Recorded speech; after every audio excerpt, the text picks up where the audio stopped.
Yes, nafikiri tumetoka kutazama dakika 90 za nguvu kabisa, Young Africans dhidi ya JKT Tanzania, mchezo ambao ulianza kwa kasi kubwa sana, lakini mwisho wa siku Yanga tunaona wanakwenda kushinda kwa jumla ya goli 5-0, idadi kubwa kabisa ya magoli ambayo imeweza kupatikana katika kipindi cha pili na cha kwanza cha mchezo huo. Sasa hii imekuwa ni kama salamu kuelekea katika mechi ya dabi, mchezo ambao unasubiriwa kwa hamu nyingi sana, Young Africans akiwa mwenyeji akiwa anamkaribisha Simba Sports Club, na uwanja ni Aman Complex kule visiwani Zanzibar. Sasa unaambiwa bwana, moja kati ya kitu ambacho kimekuwa na mjadala mkubwa ni performance ya Prince Dube ambaye ilisemekana kwamba hatakuwepo katika mchezo huu kutokana na majeraha aliyokuwa nayo, lakini tumeona performance imekuwa ni kubwa sana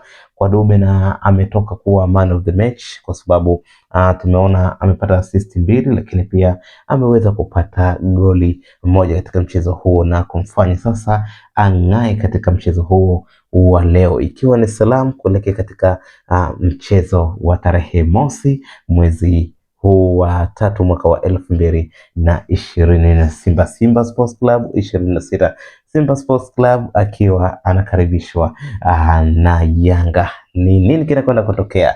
Tusubiri kwa hamu, lakini ukiangalia pia Mudathir Yahya basi leo hii amekuwa ni moja kati ya top players ambao wameplay vizuri sana. Nimeona namna ambavyo amekuwa akizungusha pale eneo la kati, lakini pia ameweza kupata goli la 3 akiwa amemalizia mpira ambao uligongwa bahati mbaya na beki wa JKT Tanzania, lakini ulivyorudi hakuangalia tena, alipiga shuti moja ambalo likamfanya pia hata golikipa ashindwe kulicheza. Kwa hiyo tumeona performance ya mchezaji mmoja mmoja imekuwa ni kubwa, imekuwa ni timu ambayo inaonyesha muunganiko sana, lakini pia hata substitution ambazo zimefanyika. Tumeona mtu kama Sheikhan Ibrahim amekuja kufunga moja kati ya magoli mazuri sana kuwahi kufungwa katika msimu huu wa 2026 2027 wa ligi kuu Tanzania bara. Sheikhan Ibrahim tumeona amefunga goli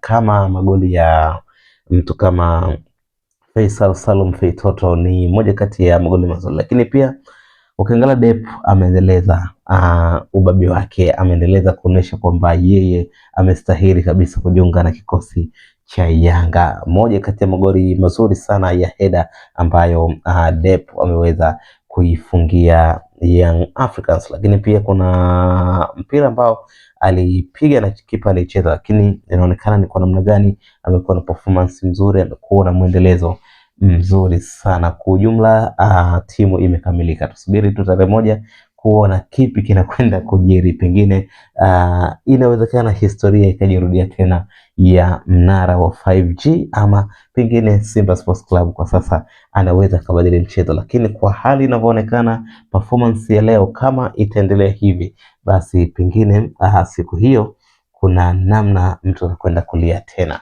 Young Africans imezidi kujimarisha na sasa inakwenda kuongoza ligi baada ya JKT kukaa kwa muda mrefu akiwa anaongoza ligi nyuma mbele ya Young Africans, Simba Sports Club, Azam na timu zingine ambazo zinafuatia. So tusubiri kwa hamu tarehe moja. Hii ni salamu kwa Simba Sports Club. Simba amejipangaje kujaribu kuja kucheza na Dar es Salaam Young Africans? Nini maoni yako? Tuandikie kwenye comment section. Usisahau kusubscribe, utakuwa umefanya vyema sana kuungana na familia ya Mwaki Sports.